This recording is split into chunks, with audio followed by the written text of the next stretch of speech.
What's up, everybody? You're watching Mr. Superior Behind the Clippers. I'm right here meeting up with Barber Nas, the owner of Madison Street Barber Shop, right here at 2429 West Madison Street. We're gonna go inside and chop it up with him. Stay tuned.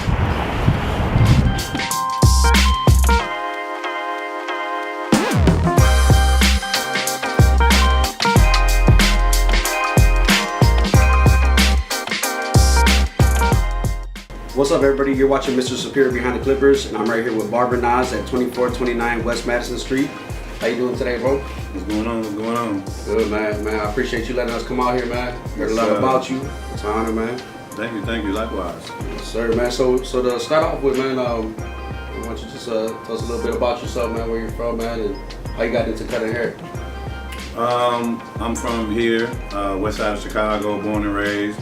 I lived different places, but mostly I've been here my whole life.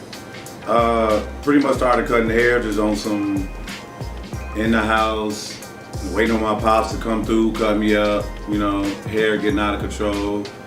Got a little pair of, the little wall joints from Walmart, Yep. the little color guards Yep. laying around. Really just experimenting, and thought it, he made it look easy, and basically I tried to pretty much emulate what he did. Of course, it wasn't as easy, you know what I'm saying? But Right. it's pretty much how everything started. You started cutting up your guys originally at your house and stuff, or? Nah, I was cutting up myself and my brother. Okay. We both kind of started around the same time. We had no intentions of, barbering. We were just 12 years Trying to old. stay fresh, man. Right. Yeah. Just not trying to go to school and get talked about, Right. So we just messing around with each other's hair, and my homies I didn't really start cutting up with my friends until they started seeing that I wasn't, jacking my own cuts up. I go to school, they're like, yeah, you finally go to the barber shop now? I'm like, no, this all me. They like, yeah, I'm like, yeah, and then, that's when they come around. Pick on yourself, man. Pretty much. Yeah, and how old were you when you actually got into your first barbershop? How old was I? Yeah. This was 1999, so what was I? 20? 21? I don't remember. Something like that. 21. Fresh out of barber school, or you started at the shop first? Or? I was just, I'm one of them kitchen magicians, one of those house barbers, and where I stayed at, the guy opened up a barber shop across the street, and he had like 3-4 barbers in there, and the business was failing, Yeah. Like nobody wanted to come and patronize the business, and one of them cut on my back porch, and I see the guy, cause I could see the barber shop from my house. So I'm on the back porch, cause me and my homies, we sit on the back porch and just laugh all day. Like, yeah, they ain't making no money over there. Right. Like, they don't even know this. This my block. Right. Type of mentality. So I see him walk out of the shop and just literally come straight to my back porch, cause there was a lot. You know what I'm saying? So I'm looking. I'm like, man, like you finna come over here? You know what I'm saying? So we're sitting there like, okay, I'm wondering what he want. I'm not never thinking he finna, So he come over there he tried to insult me a little bit, ain't you tired of making these little tins and these tools and fuse, and Right. Like, what you mean? You know what I'm saying? Right, ain't you tired of making these little tanks? And he never even asked if I had a license. He never even cared. It just, he know I had a community on lock, and he knew if I wasn't in that barbershop, it wasn't gonna thrive, because people was coming like, what Nas? He don't work here? So I guess he just felt like, okay, I gotta get this guy in here, and that's that's like being drafted without going to college or something. Right, you know what I'm saying? You know what? Right. Yep. Come on, bro. We need you. Yep. And that's pretty much how I got in the shop. Of course, that wasn't the way to go about it. But when you young, you gotta start somewhere, man. You trying to make some money, and somebody own a whole barbershop. I thought that I couldn't even. I knew you had to have some type of, credentials to work in a barbershop, but I didn't know that owners were really going about it. He was desperate, you know what I'm saying? Right. So he gave me a shot, you know what I'm saying? And put me under his wing, and from there it just took off. I never even thought about working in a barbershop. It was just one of those, okay, I got a job, let me fall back.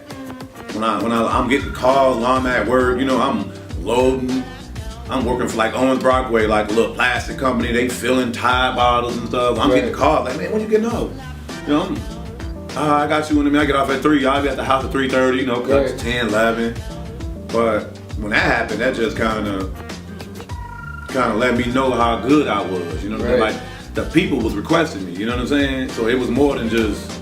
And you're realizing, man, I'm making more money on my off time than I am actually at the job. I'm thinking about all the time that I'm traveling to go to the barber shop, the money that I'm spending, the time I'm away from my family, just the travel time, getting it to back and forth to my job.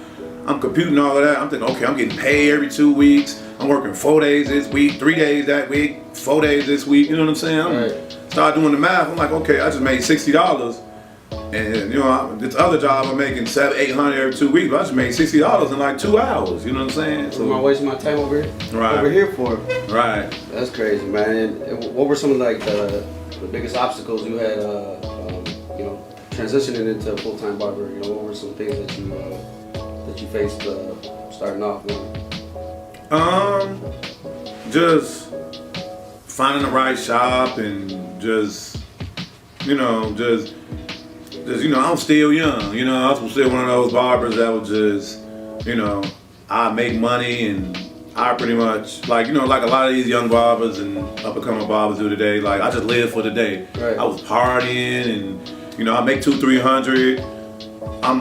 That's getting spent, you know. Oh, yeah, I'm a barber, I can make that tomorrow, you know what I'm saying? I'm young, I'm just no guidance, no direction. Just I wasn't saving money. Only time I saved money when it was the first of the month. Like when rent time come around. Well, okay, now crunch time, right. Now it's crunch time. I got to stay in the bar. I got to live in the barber shop for like 3 days. Yeah. You know. But then you transition from just working to get by and going to actually making some money and realizing it's all profit, man. Right. There's no limit to that, man. And so I know you got your own barbershop right here, man. You own the shop, you know, and you're an instructor as well, man. How'd you get into to teaching and all that stuff, man? Well, I always wanted to be a teacher. Like before I started barbering, I wanted to be like an elementary school teacher. Because when I was in grammar school, my teacher used to be so, you know, he's always, you know, he'd crack jokes and be so supportive and, you know. That's great. So when I was a kid, I'm like, man, I want to be a teacher when I grow up, you know. Right. But when you start seeing like all of the politics and everything go behind teaching, you know, especially growing up in the city of Chicago, after a while, I'm like, I don't want to be no teacher. Right. Like, I'm seeing kids fight their teachers and all that, so I'm like, nah, that might not be the way to go. Respect for it, Right, you know, the teachers not really, you know, educators are not really revered as much as they should be. So I kind of shied away from that. So when the haircutting thing kind of, you know, started talking to me, barbers used to come around me, you know. I inspired a lot of barbers, you know. Barbers like, okay, how you do that? So I'm always that person to be like, okay, you know, what you need, I got you. You know what I'm saying? Or somebody doing something wrong, I'll come up to them and be like, hey, when you do that, you know, put that guard on you. Gotta get that right out. You know what I'm saying? Not like, you know, in front of no client or nothing, but, you know, I'm always trying to make people better because if somebody see me slipping, I want you to carry me too. You know what I'm saying? Yeah. So I felt like just teaching and barbering is like the two things that I always wanted to do, you know? So me just to start teaching and I'm already kind of unofficially mentoring and helping people, not thinking like one day I'm gonna be a barber, teacher or instructor or educator. I'm just helping. Like this is what I do, I'm doing it a long time. If you ask me a question, I'm gonna answer. I'm not gonna, you know, I'm not one of those barbers that, you know, hey, how you do that? You know what I'm talking about. Yeah, Some barbers, they're not gonna help you, you know. They're fear of you gonna get bigger than them or, you know, or. They don't want to show their little secrets. No, they don't want to get the real gems, you know. Yeah, and that's crazy, man, that people look at it like that, man. They don't want to help another person, man, but it's definitely beneficial when you hop into the actual teaching world, man. Right. So how that came about, I was just, you know, it's one of those things, the shop, I'm getting up every day, 9 o'clock, the shop, I'm just burnt out, I'm cutting hair, seeing barbers come and go, I'm helping barbers helping me, vice versa. And I'm like, man, like this can't be it for me, you know what I'm saying? Like I always wanted to like be an educator, but I'm thinking like, how can I like be the best at it outside of just, you know, doing a little you know, little one-on-one in my shop and stuff like that. So like, you know, let me go to school and, you know, get my instructor license, you know, so I can like open a school. Like really, that's like my end game. Like get a school. So I start going to school, you know, get my hours, and then the dean of the school wanted me to kind of assist the barber students, like, you know, like, okay, they was down a barber instructor, so they're like, you know, I'm the student instructor, so they're like, well, no, we need you to take over the class. And I'm like, you know, I'm a student too, like, I don't know how to teach no class, like, I'm here about a week or two, you know what I'm saying, but I'm like, you know, I'm asking, like, what should I talk about, what you want me to do? He's like, okay, you a shop owner, you know, you been cutting hair all this time, like, talk about that. I'm like, all right, you know what I'm saying? Yeah, that's not hard. That's all right. I'll talk about, you know, pretty much shop talk and and do's and don'ts, barbershop etiquette. That's how I started. Like asking, talking to barbers, and some of them had experience, most of them didn't. You know, talking to them about, you know, what they think is proper, and you know what I'm saying? Yeah. Like just kind of starting like a little convo going back and forth. Yeah, you know? it's different when you go to you know, when you go to school, and then when you actually go into a shop afterwards. You know, the learning, man, is hands-on. Right. Yeah. So go on, man. And then and that's actually how the whole the competition thing came into play. It's like, so I'm student educator, and everybody, you know, this is when it's like 2016, like when the whole competition thing is just like going crazy. You know what I'm saying? Like the kind of like the competitive barbering thing, kind of like taking off. You know, it's kind of buzzing hard, not just a little low key type of thing. Because it was more like they're doing the hair shows, right? You know, cosmetology. Exactly. You know, it's hair shows. Like, okay, maybe a barber competition at a hair show, but it wasn't no. You know, there were barber battles, but they was, you know, it's every scattered about, but everybody wasn't into it. So, the students were getting all riled up. You know, they wanted to get into the student category, and I'm like, okay, so I figured that nobody wanted to do it, you know. They were like, oh, well, you know, I don't want to get out there and lose. I'm like, well, it's a student category. I mean, it's like being in barber school. Like, the people know when they come into the school that you are students, you are practice. So if you go out here and get in the student category, you can learn, you can, you know, do a little networking, you can, you know, kind of figure out what you made of. Right. So they still kind of reluctant. So I'm like, you know what? Let me go ahead, bite the bullet. Let me get out here and just compete. So I jumped in the category January 2017. Just like my intentions were just to motivate them, you know, inspire them. Okay, I'm a shop owner. I got clients. I'm about to go out here and go to the competition and all these hundreds of people and take this L just to show y'all if you want something, just go and get it. Like I'm having no intentions of winning. Yeah. I'm just want to just get out there. Just, okay, you want something, just go for it. Okay, y'all want to compete. Exactly. Yeah. I'm just throwing myself out there like, okay, this is what you gotta do. I'm in a category of like 20 people. Half of the barbers I'm looking at, you know, they all on Instagram. You know, they hit us. You know, I'm seeing faces like, you know, I'm seeing barbers they didn't even follow me back. You know, I'm like, oh, that's like, I don't even know, that was a good idea. You know, now I'm in a category of all these hitters, but it developed a relationship. So now all these people that I once looked up to was like, okay, they do clean, good work. You know what I'm saying? All different nationalities, all over the city, suburbs, everywhere. Now, you know what I'm saying, I have a relationship with these people, like, you know what I'm saying, I consider them, network, right, I consider them part of my network, you know what I'm saying, vice versa. They looking at me like, yeah, bro, that's dope work. I'm like, oh, man, so I've been checking you out, you know what I'm saying, like, I'm just one of these silent, in the shop barbers, you know, like, most barbers in Chicago or in the surrounding areas, you know, they just, like, we just really cut hair, you know what I'm saying? And they know they have, you know, it's a whole different world outside of the barbershop. You know what I'm saying? Yeah. Oh, man, you got all these trophies over here, man. Why don't you tell us a little bit about all this? Okay, pretty much. We got, I started out in 2017. We got Wahl Nationals. That was their last show. I won 3 from them. And you got the Firm. I don't know if you heard the Firm. Yeah. They had their expo. We got Clash of the Clippers. We got Crossroads, Team Barber, Indiana. MLBs. We got the Battle of Central Illinois, which is my homie Terry. We got the EA Fades and Gary. Man, I honestly have never met anybody with this many trophies, man. How many awards you got, man? 54. I don't have the most. It's a few people that got more than me though. Yeah. Yeah. That's impressive, man. But mine just came in a short period of time, you know? Yeah. Like I started in 2017 and my last competition I won was like January 2017 when I started, and the last competition I won was January 2020. But I just did it. I just won the most in the shortest period of time. Damn. Like nobody won these many competitions in the time that I did it.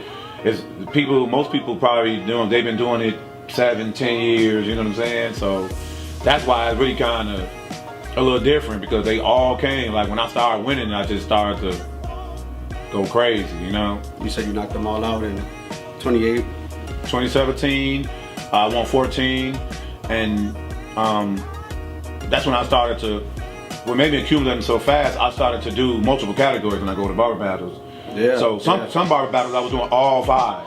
All five categories. I was going to half of these trophies come from strangers, like people. Like I'll fly into Minnesota, MLB, and walk around the Mall of America and find 2 people want a haircut and come back with 2 third places, 1 freestyle, 1 fastest A. Like half of these come from, like I'll go to Danville, Illinois when they have their battle. Damn, that's crazy. So you don't bring no model with you. You just half the time I do. Okay. But sometimes when I can't get a model, or the flights maybe be a little too high and I just want to just get out there and figure it out, I just... See, man, I think that... I noticed a guy when last barber show I went out to, man, and man, I think, man, that's crazy when you go out to a whole nother city, you don't know nobody, you've never seen the texture of their hair, you don't know what you're working with. You gotta go up to them and you know, and get it, and hey, check out my Instagram, like I can cut, or you want me to pay you, or what's going on? You want some drinks, some food, like. See, I noticed the guy that walked in, man, and to me, when I seen him do all that work, man, that added points in my head, man. I was like, man, you know, that's just a whole nother part of the game, man. Right. We got the fadeaway, my boy Steve Wren. We got Battle of the Champions. Full Blooded, that's Johnny's show. You know, of course, we got ABS show. I got first place in that in 2018. The Andes out of the fade competition. Damn. We got Bronner Brothers in 2019. I got second place in that. Which one of these? I mean, I know every one of them meant a lot to you, man. But which one of these trophies really meant the most to you, man? And I gotta say, I don't know. You know, sometimes everything has its own significance, but I'll probably say it got to be between 2 of them. It got to be between my first one and the ABS show, the Andes one, because that was one that I woke up late for. You know, I had partied the night before. You know what I'm saying? Like I had the same clothes on from the day before. Like I had to go get my model and bring him to the shop and wash his hair, because his hair was dirty. Like he wasn't even answering the phone. Like when I pulled up to the McCormick place, I didn't even have time to park. You know what I'm saying? So I just double parked it right in front of the McCormick place. Damn. And ran into there. And when I won the competition came out, my car was still out there, no tickets, still with the hazards on. God with you, man. And I was still had a hangover. You know what I'm saying? Like that was like. That's something. I felt like Jordan with flu game. You know, I was just about to say, like, took the words out of my mouth. Because man. when I woke up the next day, I was so hammered. I was like, I'm just gonna wait till next year to do this one. You know what I'm saying? I had already paid for the category. I was like, there's no way I can even, like, I'm dizzy. So I laid back down, and then, you know, sometimes you get that overwhelming feeling, just like, get up. That shit, something was like, in something just was in me. Like, as crappy as I felt, something was like, get your ass up. So I just got up and just felt like crap. Got up, called my model. He wasn't answering the phone, and eventually I got up with him. And when I got him in the truck, oh man, his hair dirty. I came right here to the shop, washed his hair real quick, blow dried it, got back in the truck, and zoomed straight over to the McCormick place. Damn. And still came out with first place. But you know, won the $500, and I walked around the ABS show with the trophy, and that's when you know something's meant to be, man. Yeah. Damn, that's deep. And that was 2018. I won 28 competitions in 2018. 17 was first places. Damn. Yeah. That's crazy, bro. That's nonstop commitment, man. Yeah. You gotta spend some money to make money too. Yeah, and that's what it was too. I won a lot of money. Yeah, but it all paid off for you. Yeah, it did. What year would you say you really took off, man? Like in the barber game and in the whole community, man.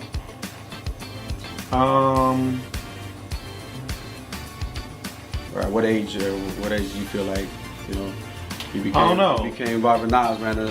I always been Barber Nas. Yeah. Like before there was Instagram, I was Barber Nas. You know what I'm saying? Like that was already, people was already calling me that. You know what I'm saying? That's cool. So when I started my Instagram account in 2012, I was just thinking like, you know, I seen everybody with these cool catchy names. I was like, what am I?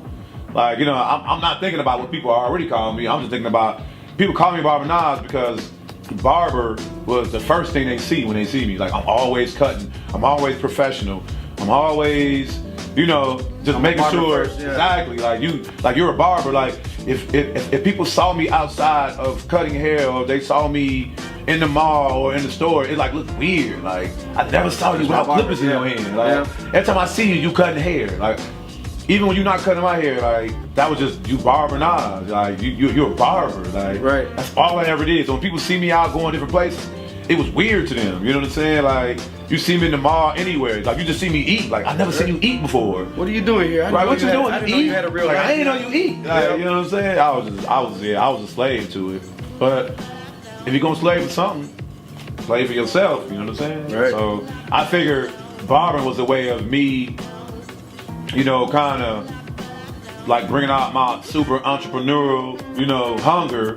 You know, yeah. I know I'm doing this for myself. Even, you know, I didn't become a shop owner till like 2012, 2013, you know. But before then, I treated every business like it was mine, you know. Right. Yeah. Not the bad part about it. You know, I come in, the flow needs sweep, I'm gonna sweep the flow. Like, you know, somebody come in and need help, I'm gonna promote the business, all that. Like, and as an owner now, that's the hardest thing to find. Yeah, that's the hardest thing. Somebody Like else people take care of yours, like it's it's there. You know what I'm saying? Without the negativity, without the ego, without the like so. Do it out of just love for the business, man. Just like okay. So to close out this interview, what would you like to address that is important to you, man, as the barber community out here? I think like we all, as far as a collective, as far as like when I say like Chicago barbers, I really mean like everybody. Like, you know, Chicagoland, you know, everything. Chicago is kind of like the center of everything, but of the Midwest. But I think everybody pulled together with everything that everybody got going on, I think we can like do something that's never been done before. We can all, because when you go to different places, you know, they have their barber unity is a little bit more intact, you know? Right. So I think, me personally, I think, you know, of course you hear other states and they probably think they got the dopest barbers, but I think we got the dopest barbers. I know we do. You know, I'm proud to be from here, and I think that we all just need to do a little more to make everything just come together. I think once everything come together, I think it's just gonna be just crazy. Yep. All of us, you know, a lot of people that's been on the show already, and a lot of barbershop owners, man, you know, there's no more barber union out here and all that, but that doesn't mean we can't form something where we all meet up, man, and you know, we could put some plans together, man, and put it in the works. You know, that is, us traveling out together, man, us all being down to go set out in another city and show up as one unit, man, rather than, oh, he's from Chicago and the other guys. Right. You know, we don't gotta be no tension, man. We don't have to compete. We don't have to compete with each other, man. You know, let's compete against the rest, man, and we could all rise as one. I think it's all perfect timing. You know, I spoke to a lot of barbers, you know, that are shop owners that have their own network and movement going, and everybody seems to be on the same page. It's just now it is a time to just put the foot on the gas now, you know? Right. It's time to link, man. It's time to rise. Definitely. Yes, sir, man. Well, man, it's been a pleasure us coming out here, bro. Learned a lot from you, talking to you, man. Thank you. Hooked me up with my fresh cut, man, you know. Likewise. Perfect Sunday, man. Well, yeah, we appreciate you, man, and we'll definitely stay in touch and make some moves. Yep. Yes, sir. You're watching Mr. Superior Behind the Clippers. I'm right here with Barber Nas. What's going on? It's Barber Nas, Madison Street Barbers. You can follow me at Barber Nas, Madison Street Barbers, and Chicago Barber Expo. Mr. Superior Behind the Clippers. Big ups to Mopped Up Inc. and Urban Grant TV.